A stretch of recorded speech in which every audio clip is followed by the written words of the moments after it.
Purihin po ang Diyos sa umaga pong ito. Muli po, pwede po ba natin bigyan ng malakas na palakpak ang ating Panginoon? Amen. Amen. Ayan, praise God. Tunay po na dakila ang ating Panginoon. Amen. Amen. Pwede po ba tapikin natin ang ating mga katabi, kapatid? Salamat. Ayan. Salamat. Bakit po? Salamat sa iyo. Inigit sa lahat, salamat sa Lord. So tayo po ay naririto. Pakitingin nga. Kompleto po ba? Kompleto ba? Malusog. Amen. So yun, salamat po sa Lord. And ayan, welcome po tayong muli. And salamat po sa biyaya ng Panginoon.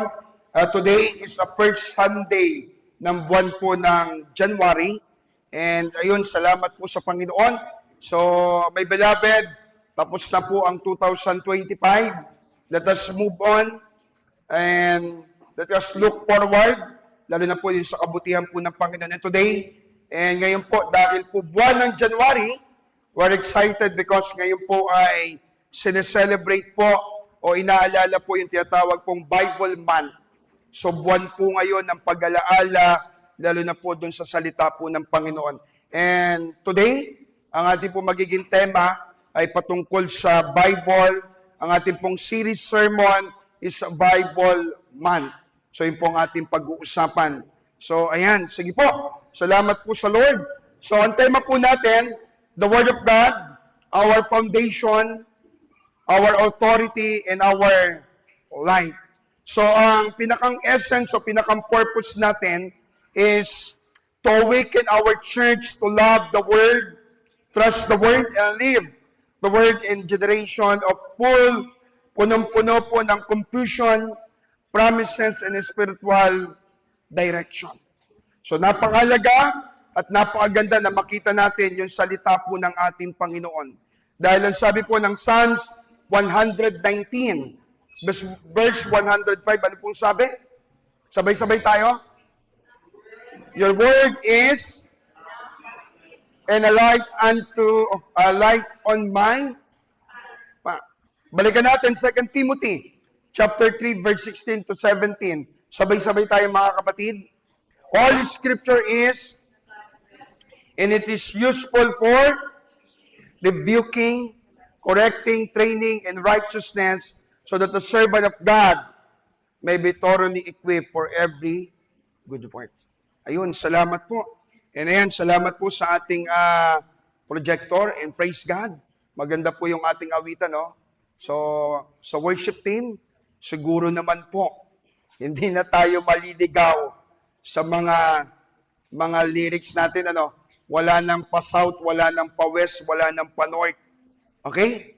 So, ayan po, salamat sa Lord and salamat kina Ate Karil sa pag-isaayos po sa ating pong multimedia. So, ngayon po, our first lesson o first sermon po, pinamagatan ko po, the Bible, God's living and lasting word. So ang ating pong passage ay sa 2 Timothy chapter 3, verse 14 hanggang 17. Basahin ko po, sabi po dyan, but as for you, continue what you have learned and have become convinced of, because you know those from whom you learned it. Sabi po ng 15.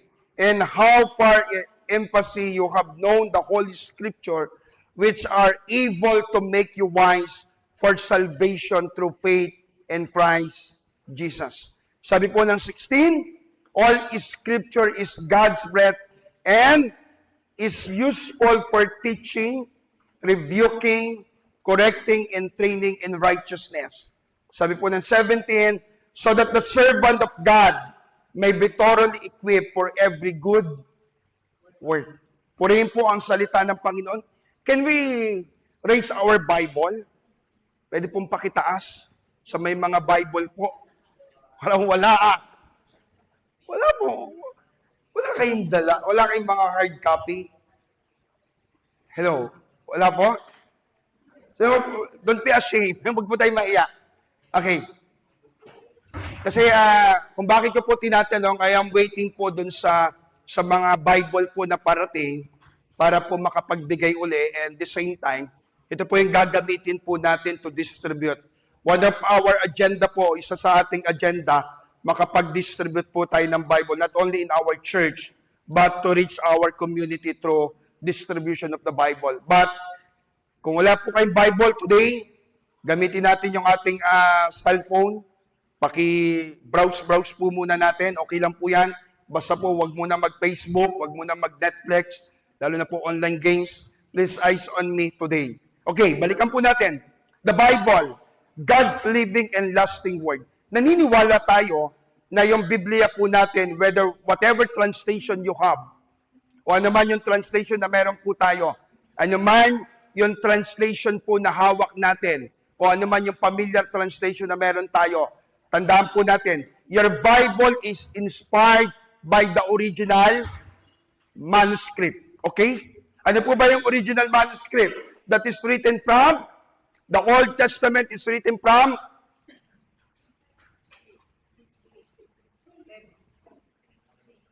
hello? The Old Testament is written from Hebrew. And the Old Testament, nalito na tayo. Ulitin ko po. The Old Testament is written from Hebrew. And the New Testament is written from Greek.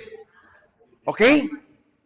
Tandaan po natin. And by the way, ulitin ko po, whatever translation na meron po tayo that is inspired by the original manuscript. So, anong pamilya natin translation? NIV, King James, NASB, ENT. So, ano man yan that is inspired by the original manuscript. The Bible is not just an Asian book. Tandaan po natin, it is God's living, inspired and sufficient word for believers, lalo na po sa panahon po natin ngayon. Ibig sabihin, yung Bible po na meron tayo, yan man po ay matagal na po at lumipas man ang panahon, magpasalin-salin mang lahi, hindi po magbabago ang mensahe ng salita po ng Panginoon that is sufficient para po sa atin bilang mananampalataya. And balikan natin, alam niyo po ba, na yung 2 Timothy o 1 and 2 Timothy that is written by Paul, address kanino? Address to Timothy. As a young pastor, a young teacher, young evangelist, yan po ang background po ng 2 Timothy. 2 Timothy po is written by Paul para po kay Timoteo, a young pastor facing teaching, false teacher and culture pressure. So kung bakit po ito nasulat, ay dahil po dumadanas po si Paul o si Timothy po ng mga challenges and encouragement ni Pablo sa kanya na siya po ay manatiling naka-anchor dun sa salita po ng Panginoon. Despite dun sa mga challenges ang laging binibigay ni Pablo para po sa kanya, ay manatili siyang nakasalig doon sa salita po ng Panginoon. Timothy is a young minister kung saan challenge na nasa kabila ng mga challenges, manatili siya doon sa salita po ng Diyos. And ano po ang dapat nating makita? Unang bagay, sabi po dyan, the Bible is divinely inspired. Ano pong ibig sabihin? All Scripture is God's breath. So ibig sabihin, yung salita po ng Panginoon, yan po ay hiningahan o yan po ay buhay. All Scripture is God's breath. Ang salita ay kinasihan ng Panginoon. Balik po tayo in the Old Testament time. What happened to Adam when God created Adam? Si Adan ay nilikha ng Panginoon mula saan? Sa alikabok o sa alabok. Ano pong nangyari? Nung nakahiga siya o natutulog, anong ginawa ng Panginoon? Hiningahan. Binigyan po ng buhay. Nagkaroon ng buhay. So ganun din po yung salita ng Panginoon. Ibig sabihin, the Bible is divinely inspired. All is Scripture, from Genesis to Revelation, that is inspired by the Lord. Yan po ay salita po ng Panginoon. Sabi po dyan, God's breath, the Greek word po means scripture originate from God Himself. Yan po ay galing mismo saan? Sa Diyos. So mga minamahal, yung ating pong binabasa is not merely human wisdom. Not only an opinion, not tradition. Ibig sabihin, yan po ay salita po ng ating Panginoon. Amen? Kaya mahalaga po na maintindihan natin yung ating pong binabasa that is originate from God Himself. Hindi po yung katang-isip. Hindi po yung katang-isip. Yan po ay tinala, sinulat ng different writer, different authors. Pero yan po ay galing po sa Diyos. Not merely human wisdom, not opinion, not tradition. Kung hindi, ito po ay galing mismo sa Diyos. So balikan po natin, ano pong sabi? All Scripture is God's. Ano po? All Scripture is God. So yung Bible po natin, yan po ay buhay. Yan po ay inspired. So divinely inspired. Ibig sabihin may power. May kapangyarihan. Amen? May kapangyarihan.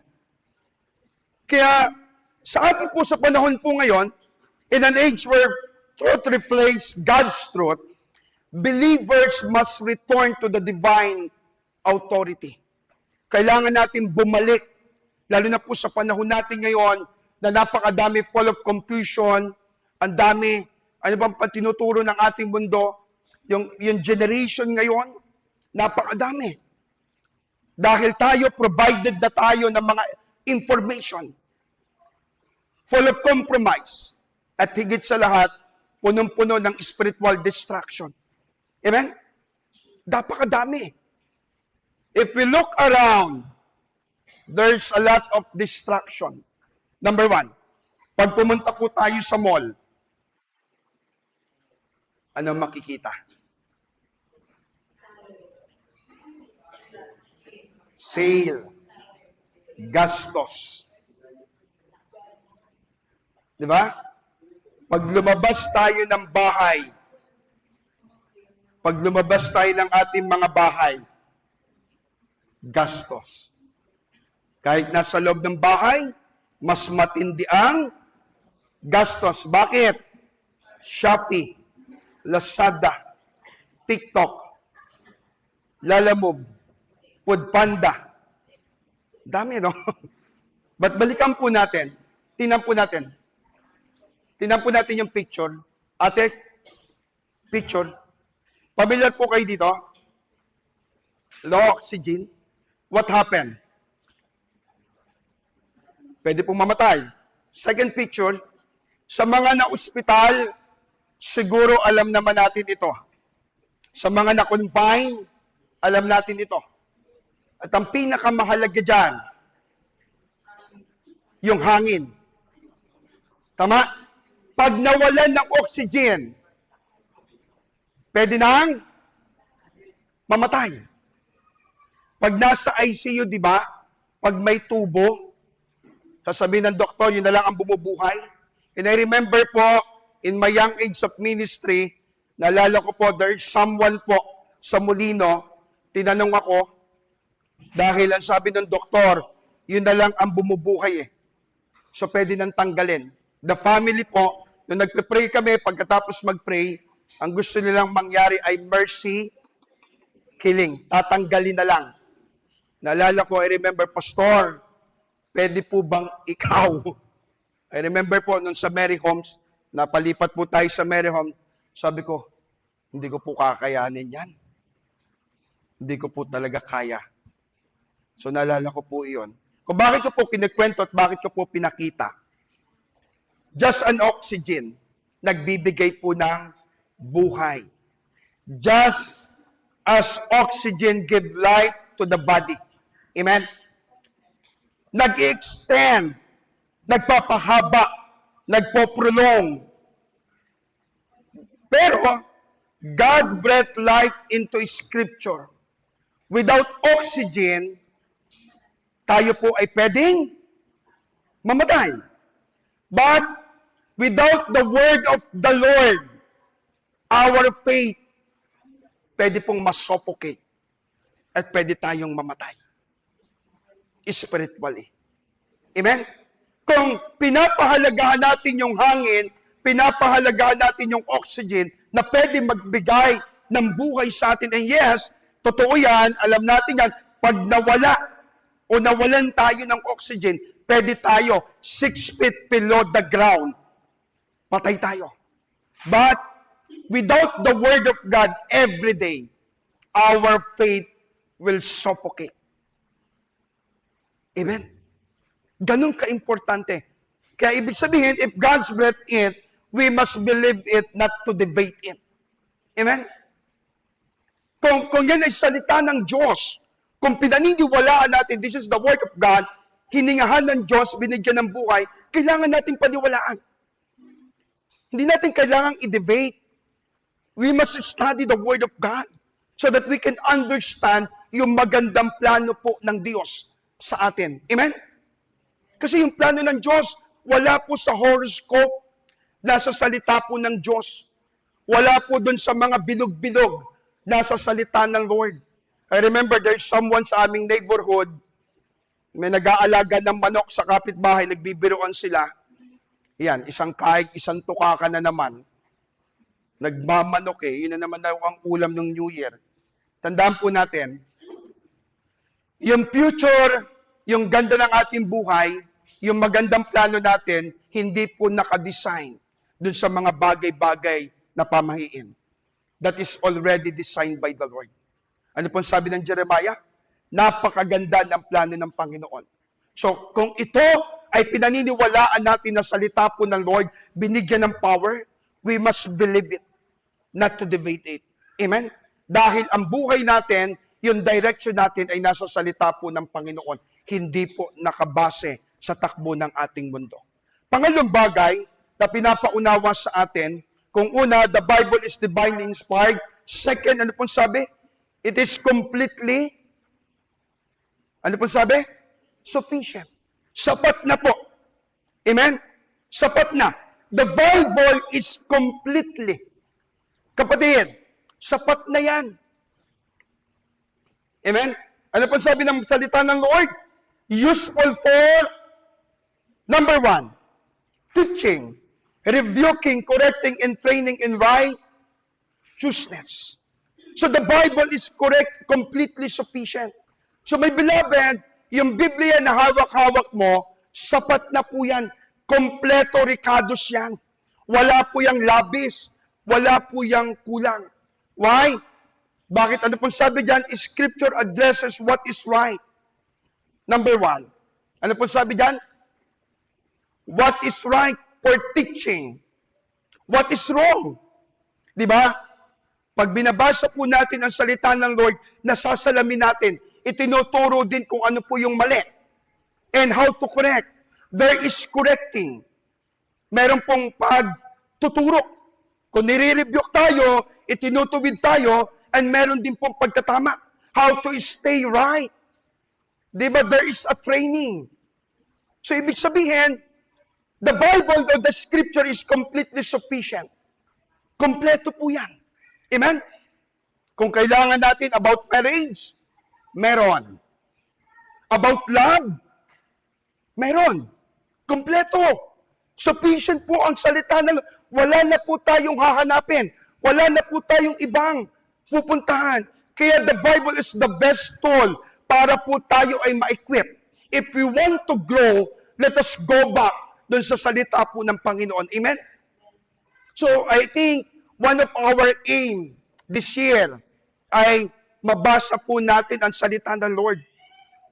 Isama natin doon sa mga New Year resolution natin. Mabasa natin ang salita ng Lord. Sa PCBS, may binibigay naman pong calendar how to finish 1 year. Yung salita po ng Panginoon. Pwede po yun. Amen? If we want to grow, if we want to prosper yung buhay po natin, let us go back doon sa salita po ng Panginoon. Hanapin natin ay sa salita ng Lord. Because some people in nowadays, naghahanap man ng madaming kasagutan. Una, saan? Social media. Hindi natin makikita ang sagot dyan. Sometimes, madalas, plastic. Bakit? Lagi ko sinasabi, there is no emotion. Hindi natin alam kung tama, lalo na sa panahon ngayon, hindi na lahat tao. Minsan ay AI. Motivational speaker. Yes, okay lang pong makinig, okay lang pong manood, okay lang pong mag-search, but tandaan po natin, pag-aralan din natin yung background. Sino ba yung nagsasalita? Saan ba ito galing? Amen? And self-help books. Mag-ingat din sa mga pagbabasa ng mga materials, mga books. But, ang i-offer ko na hindi pwedeng sumablay at hindi pwede pong magkamali, walang iba kundi ang salita po ng Diyos. Bakit? There is no error. Hindi tayo pwedeng magkamali. So mga minamahal, but Scripture is already provides spiritual completeness. Kompleto po. Amen? But Scripture already provide spiritual completeness. Kompleto to. Kaya nga ang tanong, ilang beses at ilang oras o gaano kadami ang ginugugol natin sa salita po ng Panginoon. Lahat po tayo ay may cellphone. Lahat po tayo ay nakakita ng computer, laptop, iPad o tablet.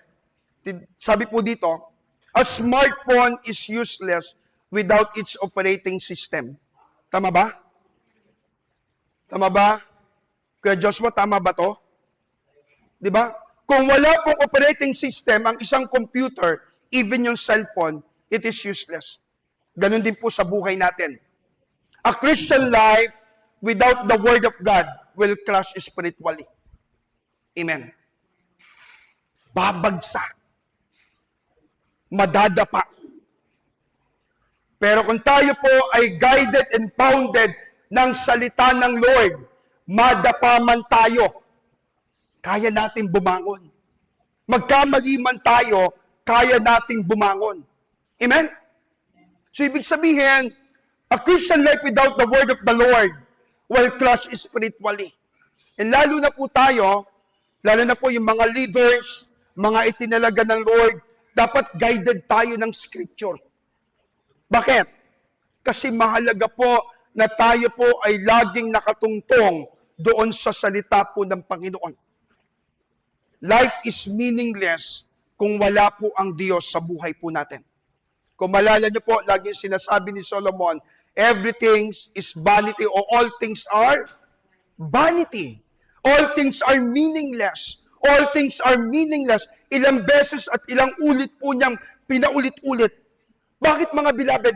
Bakit ganon si Solomon? Everything ay meron siya, mayaman siya, sikat siya, may power siya, but yung kanya pong declaration, yung kanyang pahuling paalala, sabi niya, all things are vanity. Yun ang kanya pong direksyon. Mayaman siya, sikat siya, hari siya, may power siya. Why? Sabi niya sa kanyang sulat, walang silbi, walang saysay ang lahat kung wala si Kristo sa buhay. Kaya a Christian life without the word of the Lord will crush spiritually. Babagsak tayo. Ano po ang paalala sa atin? Stop asking, why do I feel? Ano ba nararamdaman natin? Kasi kung base lagi sa nararamdaman natin, babagsak tayo.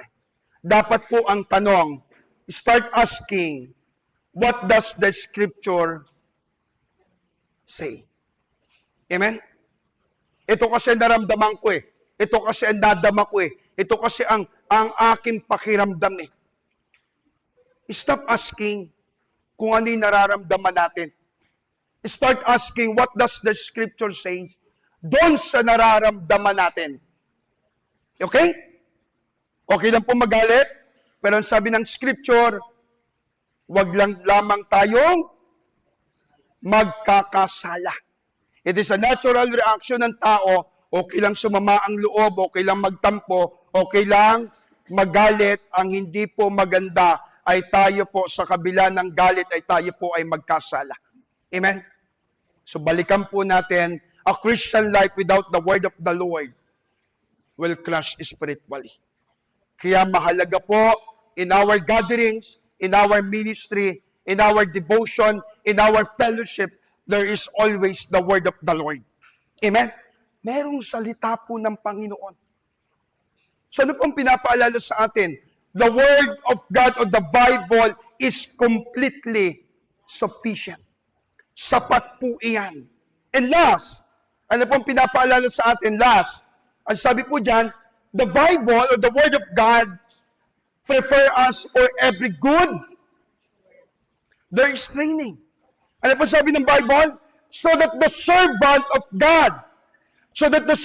God might be thoroughly equipped for every good work.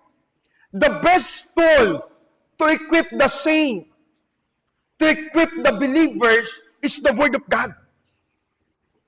Amen? The best tool to equip the believer or the saint, tayo pong mga tinawag, wala pong iba kundi ang salita po ng Panginoon. Kaya nga po, sabi ko kanina, if we want to grow spiritually, let us go back to the Word of God. Amen? Alam niyo po, the ancient time, wala pa naman po talagang totally Genesis to Revelation. Wala pa pong ganon. And wala pa rin pong chapter. Wala pa rin pong verse. Tuloy-tuloy lang yon. And kung maalala po natin, nakalagay siya doon sa scroll. Naka-scroll po yung kanilang Bible. And by page. So kailangan nilang tapusin dahil yung po ay pinapasa.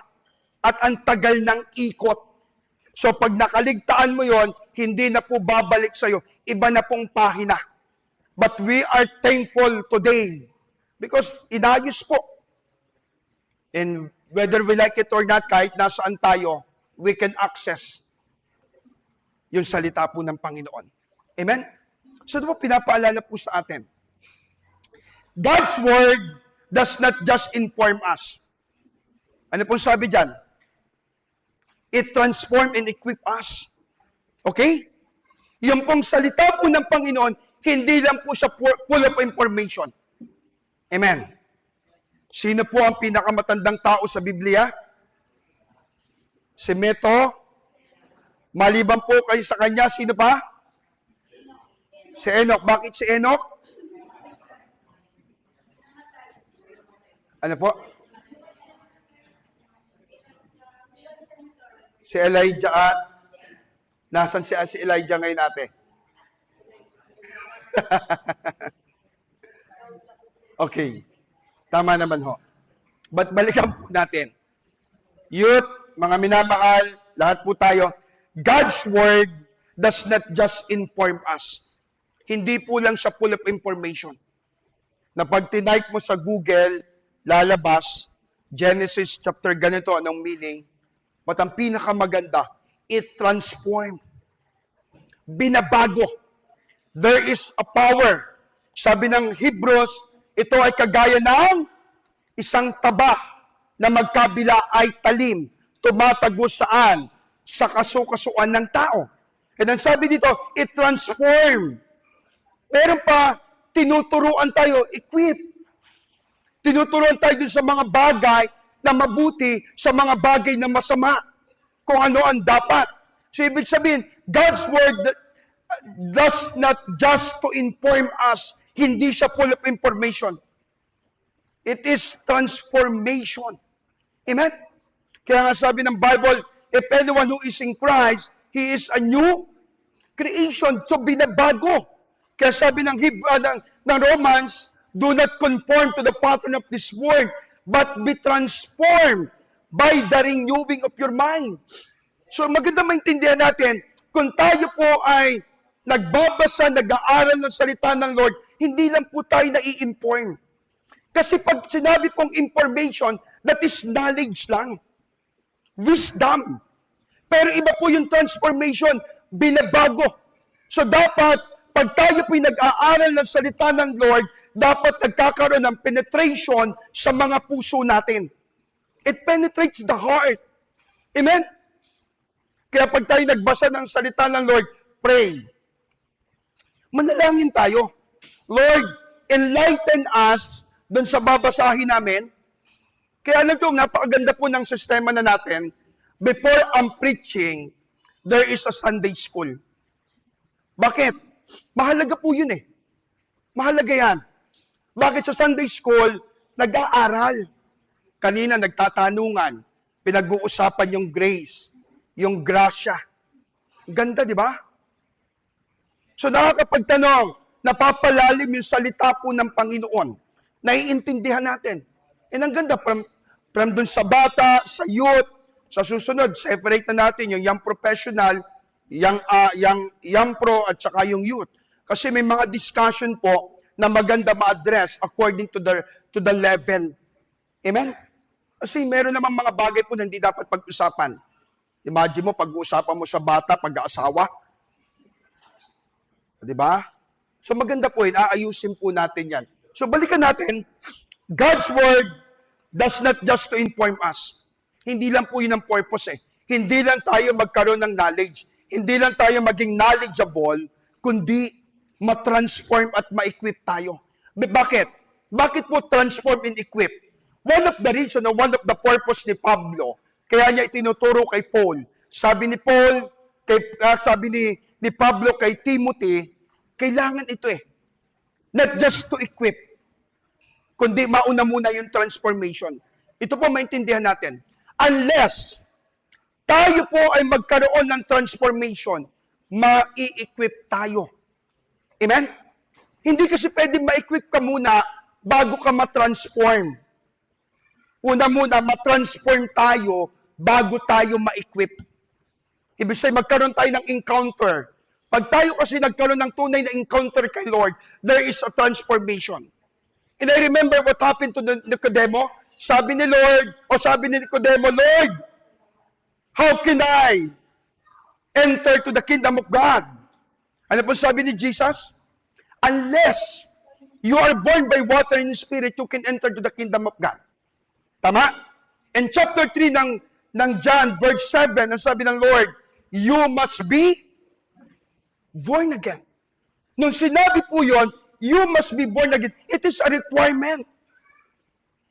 It is a requirement.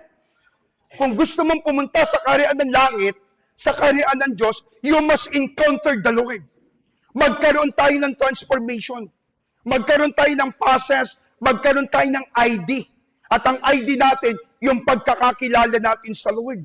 So dapat mauna, magkaroon tayo ng transformation.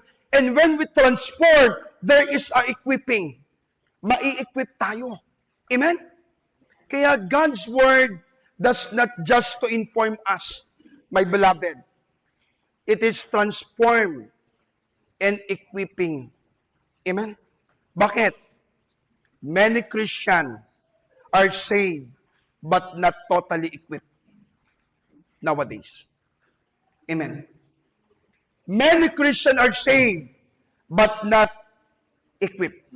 Madaming Kristiyano, yes, ligtas, pero hindi po lahat ay equipped. Kaya bakit? Bakit ko po binabanggit iyan? Kailangan natin maintindihan na hindi lang po natin kailangan makakilala sa Lord. Kailangan po natin mag-grow sa ating pong pananampalataya. Amen? Especially tayo po mga worker, mga tumatayo tayo, dapat equip tayo. Amen? Ano pong sabi dyan? Strong opinion, weak foundation. Busy schedule, ano pong sabi dyan?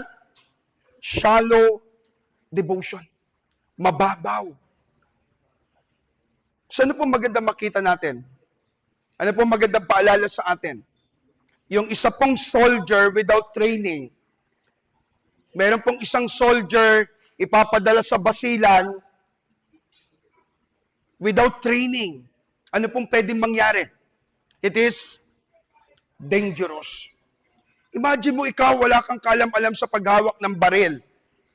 Ipapadala ka sa gera. Makikipagdigmaan, makikipagpatayan. Anong mangyayari? Pwede pong mapahamak. Ganun din po tayo. The Word of God trained us for spiritual battle. Amen? Ibig sabihin, the word of the Lord train us for spiritual battle. Yun po ang pinakamaganda sa atin. Tinuturuan tayo, hinuhubog tayo, para po pagdating ng mga suliranin, tayo po ay makakatayo. Because without training is dangerous. Amen? Kaya, this is the mandate, before you stand, before you share the gospel, you must study first. Kahit kopyahin mo yan, kahit gayahin mo yan, napakinggan ko kasi ito, you must study. Magkaroon tayo ng personal na pag-aaral ng salita po ng Panginoon. Amen? So, ano pong paalala sa atin? Read the word not only for comfort, but for formation. Amen. Sabay-sabay nga po natin basahin. 1, 2, 3.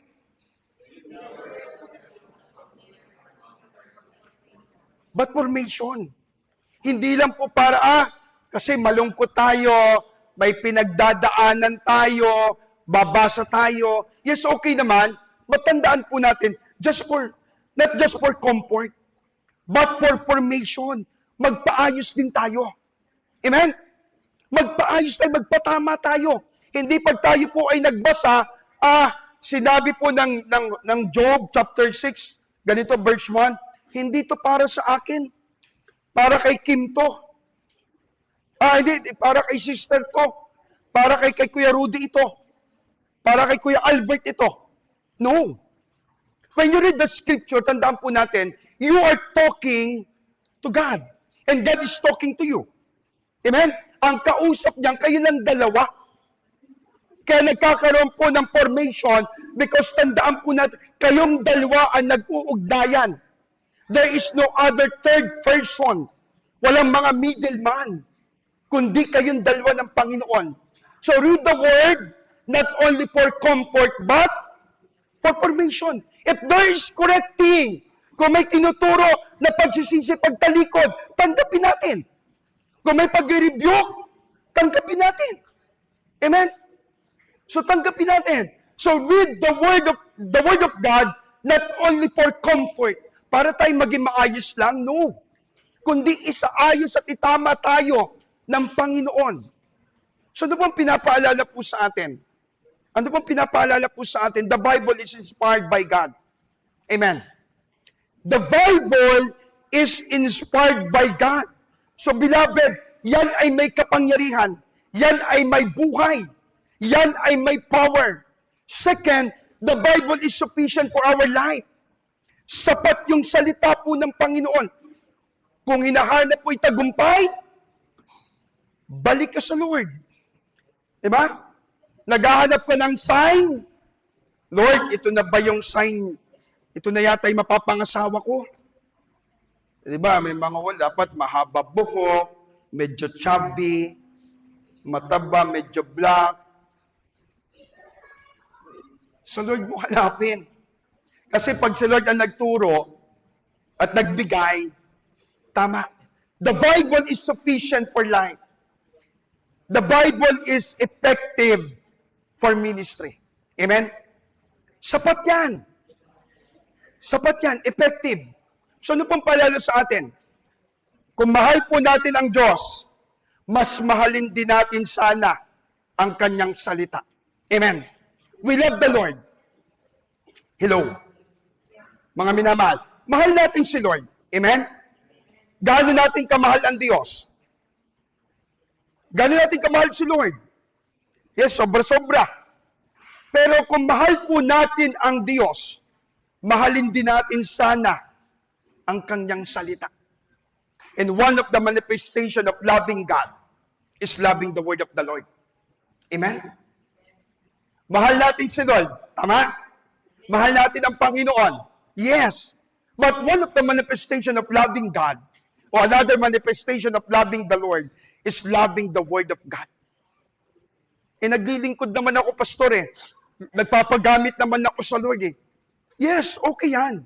Pero mas okay kung nagpapagamit tayo sa Lord at tayo ay nag-aaral at nagbabasa at minamahal natin ang salita ng Panginoon. Amen? Hello. Mahal natin ang Diyos. Amen. Walang problema doon. There is no question about that. But sana, kung mahal natin po si Lord, mahalin din natin ang kanyang salita. Amen? Amen. The Bible is inspired by God. The Bible is sufficient for our life. The Bible is effective for our ministry. At kung ito ay totoo sa ating mga buhay at mahal natin ang Diyos, mamahalin natin ang salita ng ating Panginoon. Amen? Kahit busy tayo, madami tayong ginagawa, please pakisama sa mga priority natin, lalo na sa ating mga resolution, babalik tayo sa Scripture. We want to bless. Gusto po natin na tayo po ipagpalain. Gusto natin na tayo po ay magtagumpay. Gusto natin na tayo po ay umasenso, i-bless ang lahat, ang church, ang buhay natin, ang pamilya natin. Let us go back to Scripture. Let us go back to the Bible. Let us go back sa salita po ng Panginoon. Kung mahal natin ang Diyos, mas mahalin din natin sana ang kanyang mga salita. Tayo po tayong lahat, tayo po'y manalangin. Mga minamahal kay Kristo, mga kapatid sa Panginoon, your Bible is inspired by God. Tandaan po natin. Whatever translation that we have, that is inspired by the original manuscript, ibig sabihin, yan po ay kinasihan ng Diyos. And one of the challenge sa atin, lalo na ngayon, the beginning of the month ng 2026, let us go back to the Scripture. Amen? If you want to grow your faith in the Lord, if you want to grow your faith in the Lord, first, go back to the Scripture. Balikan natin. If we want to grow in our ministry, let us go back to the Word of God. Dahil yun ang pinakang foundation po natin. If we want to grow our private life, our marriage life, our family, your business, yung trabaho natin, yung pag-aaral natin, let us go back to the Scripture. Because sabi ng Bible, sabi ng pinag-aralan natin, the Bible is complete, sufficient. Amen? The Bible is effective in training. That's why effective in ministry. So what is the purpose? Let us go back to the Word of God. Let us go back to the Scripture. Kung gusto po natin na mas maging mabunga yung ating taon hanggang December, let us go back to the Scripture. Balik tayo doon sa pinaka-basic muna. Yung salita po ng Panginoon. Amen? Let us pray. O gracious and loving Father, Lord, we thank you. Because hindi mo kami binigo. Lord, nakatawid kami sa 2025 na puno ng pagpapala. Iba't ibang level ng aming pinagdaanan, but Lord, thank you. Hindi mo kami hinayaan na mapahamak. And Lord, salamat for telling us another story ng inyong pong pag-ibig sa amin. Salamat, Lord, dahil hindi mo hinahayaan, Panginoon, na kami ay mapahamak. Bagkus, pinakikita mo sa amin kung gaano ka kabuti. Sabi nga ng mga awit kanina, tunay kang dakila. Kaya mananatili kang dakila sa amin pong mga buhay. Kaya salamat sa inyo pong paalala sa amin, lalo na po ang inyo pong salita. That is our foundation ng aming pong pananampalataya. Lord, help us na patuloy po naming matutunan yung hiwaga ng inyo pong salita. Nanawa, in every day of our life, we must be guided and founded ng inyo pong salita. Dahil ito po ang aming pag-asa. Kaya Lord, help us na patuloy po na lagi kaming nakasalig sa inyo pong mga salita. And pagpalain niyo po ang bawat isa. Lalo na, O Diyos, yung desire namin, lumago kami, lumago ang aming iglesia, lumago ang aming pong mga personal na buhay, lumago yung mga trabaho na meron po kami, and whatever businesses namin pong kinagagalawan, ito po ang nais namin. Kaya Lord, help us na mas maintindihan po namin ang inyo pong salita. Not just to inform us, hindi lang po magkaroon ng information, hindi lang po magkaroon ng knowledge o maging knowledgeable sa mga scripture, sa mga passages, sa mga verses, but Lord, help us na magkaroon din po ng transformation sa amin pong mga puso. Yun ang aming desire. Kaya Lord, help us na kami ay lagi pong nakatutok o nakatuon sa inyo po.